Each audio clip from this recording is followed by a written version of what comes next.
kita jadi kita tetap deal, tetap closing bahasanya, tetap closing. Dan ini sulitnya kita yang bagian di front office seperti itu. Jadi lebih banyak ke pikirannya, lebih banyak ke mental kita. Jadi enak lah misalnya ini nggak diterima orderannya ya apa diterima ini kayak begini.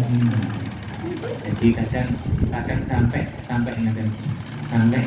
apa orderan itu kita terima tapi press untungnya apa kita dapat cash nane, itu artinya dapat uang cash untuk tambahan modal sampai segitu juga. Ini rahasia kita saja, rahasia kita sebagai orang dalam ya, saya omongkan biar kita sama-sama tahu. Artinya kadang orderan itu tidak mesti untung secara finansial, tapi untung secara waktu, untung secara modal. Jadi kita bisa beli modal dari uang itu.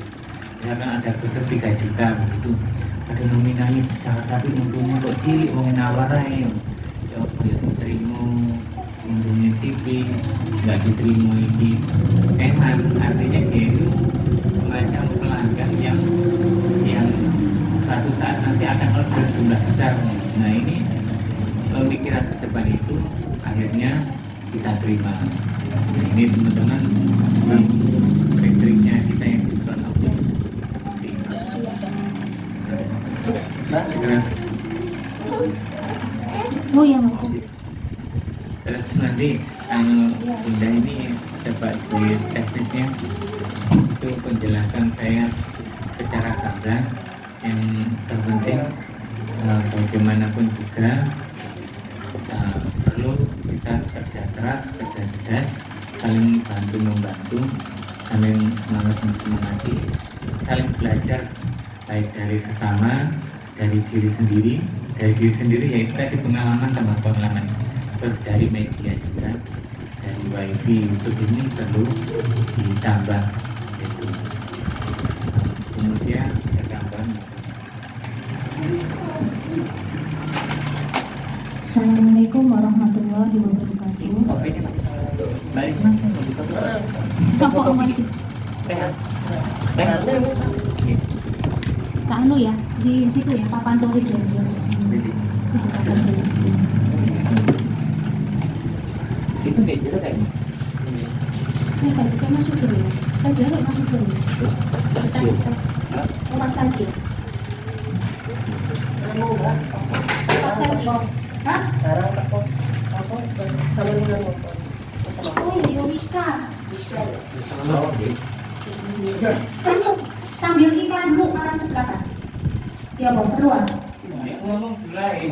Ngomong bisa. Ngomong di sini lagi nggak salah nggak begitu. Iya bang. Anak ini saya suka. Terserah mau kamu dulu aku tak bayar iki. Bayar itu bayar sih. Ya sembarang Mbak, oleh sama mau berjalan bangun ya terserah. Kau ngawur aja. Ini saya orang iki lah iki. Anu bayar kopi. Oh, bukan.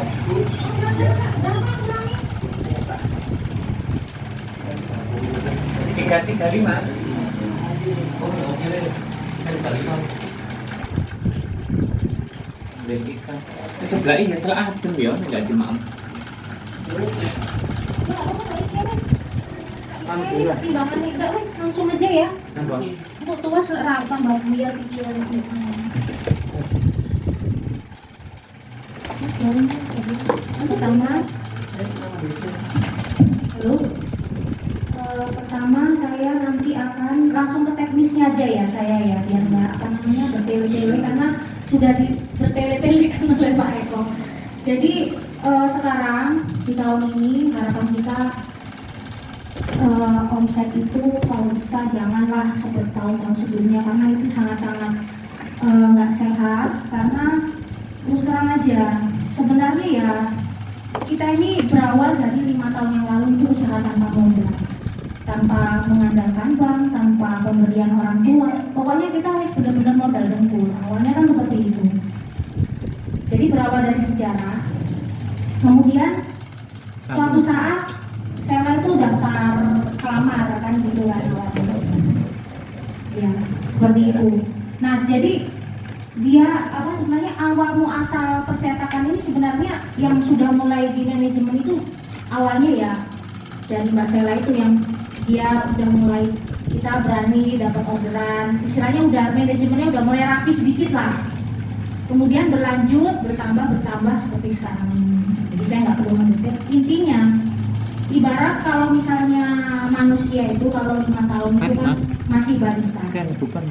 Artinya kita masih belajar berjalan, masih belajar lah semuanya. Jadi alhamdulillah usia percetakan ini saya anggap seperti usia Fatimah. Fatimah ini lahir itu pertama kali bimbelin percetakan ini istilahnya sudah mulai grow up lah bahasanya. Nah, sebentar lagi Fatimah mau masuk SD, TK. Artinya percetakan kita ini sudah mau masuk TK sebentar lagi. Artinya try and error, kesalahan di masa lalu, latihan kita berjalan, latihan kita bersusah payah itu sudah waktunya kita tinggalkan. Dengan cara apa? Kita berubah. Termasuk saya sendiri, saya berusaha untuk belajar gimana caranya di tahun ini kita bisa masalah manajemen itu saya bagi 3, yaitu manajemen marketing, di mana itu adalah pusat dari keuangan masuk, itu adalah hulunya dari kehidupan ini, itu hulunya adalah di marketingnya. Kemudian uang masuk berarti itu adalah kita masuk ke masuk ke dunia keuangan. Nah, di situ keuangan akan kita manajemen caranya. Gimana caranya? Mulai per tanggal 16 ini itu benar-benar sehat. Keuangan itu sehatnya itu seperti apa? Saya akan teknisnya nanti saya akan bicarakan dengan, kemarin juga saya sudah sempat menyinggung Mbak Risma sama sehatnya nanti 10% setiap hari akan kita masukkan ke Sabilillah untuk menjaga keamanan dari keuangan biar kita selalu gajian di tanggal yang tepat. Itu yang paling penting. Jangan mikirin naik gaji dulu, wes. Yang penting bayaran tepat waktu dulu, wes, itu dulu aja. Kalau misalnya itu bayaran tepat waktu itu sudah kita lakukan selama setahun ini, baru nanti kita bisa mulai belajar gimana caranya biar peningkatan ekonomi kita bisa naik. Jadi isi bertahap. Ibarat kita bertahap seperti sekarang kita masuk TKA, tahun depan kita masuk TKB. Jadi jangan mendaur iki koyo ini langsung begitu aja, karena nggak bisa, semuanya butuh proses, butuh sekolah, butuh ya semuanya try and error, dan ini saya berharapnya seperti itu. Kemudian baru diproduksi. Setelah kita masuk uang, sudah kita amankan, baru kita produksi. Nah, produksi ini nanti yang paling penting adalah bagaimana kita itu sesuai deadline. Deadline kita dikasih waktu tanggal 15. Kalau bisa 2 hari sebelum deadline, kita barang udah siap. Jadi kita akan, konsumen ke kita itu akan senang sama kita gitu loh. Saya akan berusaha bagaimana caranya perusahaan kita itu 2 hari sebelum deadline itu akan sudah siap. Jadi aku maunya di tahun ini seperti itu. Jadi kita sama-sama saling ini kerjanya gimana. Nah, baru nanti kita akan lihat di tahun ini hasilnya seperti apa. Sebenarnya nggak terlalu ruwet juga sih. Sebenarnya intinya seperti itu. Kemudian di tahun ini saya akan merubah sistem kerja. Jadi karena dari 5 orang ini yang menguasai komputer itu adalah cuma Mas Sugeng sama Mas Adi, itu jadi saya arahkan ke bagian marketing, karena marketing itu penting banget. Kalau kita sekarang di tahun ini menghasilkan 100 juta per bulan, atau kalau misalnya kemarin merosot 70 juta sebulan, artinya cuma menghasilkan 7 juta, dan itu kan nggak cukup buat gaji karyawan. 7 juta itu karyawan tuh 10 juta 1 bulan. Itu mau nggak mau saya harus keluarkan 10 juta wes, gak duit, harus ono duit 10 juta kayak bayar karyawan. Isiku, karena karyawan saya kan 7 gitu loh. Nah, kalau misalnya kayak kemarin gelondang 1 bulan 2 bulan lah, terus si opo caranya? Yang mana terpaksa utang sing ono orderan itu diutangi titil-titil, gawe gaji sing saiki sing bulan ngarep utang maneh. Jadi gali lubang tutup lubang, nggak selesai ibarat lingkaran setan yang nggak pernah selesai. Nah jadi lingkaran setan itu mau saya ubah, gimana caranya biar nggak seperti itu lagi gitu loh. Nah jadi perlu marketing sehingga keuangan kita itu bisa terus stabil. Kalau misalnya marketing ini cuma dipegang oleh saya dan dibantu oleh Pak Eko juga, itu selama ini cuma dapat 100 juta dan itu 10%-nya 10 juta itu gak akan cukup, kurang selalu itu kalau 100 juta. Kalau kurang dari 100 juta ya dari mana uangnya, ya dari Gusti Allah yang pasti kan. Tapi yang mohon maaf pasti telat, udah pasti, karena kan ngikutin aturannya orang. Sekarang 1 hari 2 hari seminggu gak kerja lah, padahal setiap hari saya harus keluarkan 400.000 buat gaji karyawan. 400.000 itu keuntungannya toh. Nah kan gak masuk akal loh, itu di luar loh. Pokoknya seperti itu. Jadi saya perlu marketing, yaitu Mas Adi dan Mas Sugeng saya ubah ke marketing karena perlu orang. Kalau misalnya saya menambah Mas Adi dan Mas Sugeng sebagai marketing, artinya harusnya kita 1 bulan bisa menghasilkan 200 juta setiap bulan, dan itu mengakibatkan kita menjadi lebih sehat dari sebelumnya gitu. Nanti masalah kerjanya seperti apa, saya akan rapat sendiri dengan 4 orang ini karena nggak mungkin saya ngajak teknis dari marketing ini ke yang bukan marketing, kecuali kalau misalnya terus Mas Anwar sama Mbak Risma itu saya bagian produksi. Jadi kalau misalnya saya ada order, kebetulan kan kita sebenarnya sedikit ya, sebenarnya kan cuma empat apa sih namanya, pembagian 4 produk sebenarnya kan. Yang pertama itu digital apa sih Mas Adi? Digital printing, box, yasin dan konveksi. Artinya apa? Yang dipegang Mbak Risma sama Mbak Risma sama Mas Anwar itu cuma 2 loh sebenarnya. Walaupun kayak produksi itu akeh, tapi sebenarnya cuma ngurusi yasin buku dan konveksi aja. Yang sebenarnya yasin dan buku saya arahkan ke Mas Adi.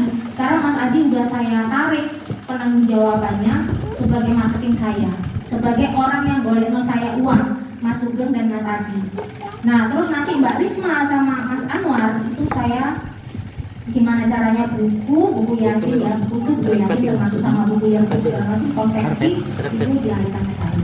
Dan terus terang kalau konveksi kan nggak terlalu banyak untungnya, jadi sampai justru kalau yasin buku ini banyak, artinya ya memang di situ, artinya uangnya di situ yang banyak Mbak Risma. Kalau konveksi itu nggak bisa kita catatkan, ternyata uangannya sangat sedikit. Kalau misalnya Mbak Gendut itu kerja, kita untung. Karena apa? Karena dia bayarannya per proyek, per tas, ya kan? Artinya itu nggak merugikan saya. Tapi kalau misalnya Mbak Risma sama Mas Anwar, Mas Anwar kan disambil motong, disambil kan bahasanya, sampai juga disambil garap-garap yasin segala macam. Pokoknya ngurusi mitra-mitra itu, misalnya mitra-mitra kita banyak, Pak Popo, menurut putih, ya semua lah, tak alihkan yang penting simbolnya duit ini perlu. Nah, terus abis itu kalau seperti itu box digital itu keuangannya banyak di situ. Jadi nanti gimana caranya biar orderan banyak di situ.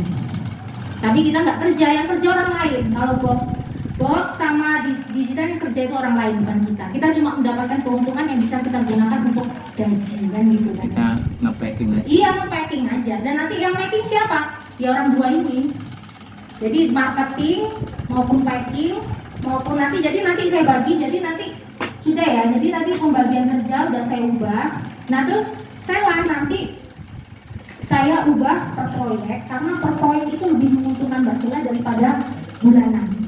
Kalau seandainya orderan kita ini banyak, terutama sehari bisa menghasilkan 3 proyek atau berapa, itu bisa menyemangati Mbak Sela untuk kerja. Jadi artinya kalau misalnya proyeknya banyak, jadi dihitungannya per proyek, tapi yang paling banyak itu di box. Box itu per proyek itu 25.000. Terus kalau lain-lain itu 10.000, tapi untuk kalender 10.000 per halaman. Nah, jadi nanti kalau misalnya Mbak Sela hari ini berhasil menghasilkan, misalnya kan ternyata kita bagus marketingnya, ternyata Mbak Sela kuat desain 5 kardus sehari, kan berarti dapatnya kan 125. Artinya itu rasa keadilan Mbak Sela, bisa kita sama-sama adil lah. Artinya ada orderan Mbak Sela untung, gak ada orderan, ya kitanya bisa saling gitu loh, saling apa namanya, saling kerjasama, bukan kerjasama pasti ya, saling apa namanya, menguntungkan. Jadi ada semangat yang penting. Jadi di kerja kita itu yang penting kopi. Yang penting itu ada satu lagi tuh yang kompokan. Jadi artinya kita kerja itu kerja sih lebih apa namanya, lebih semangat lagi daripada tahun sebelumnya, termasuk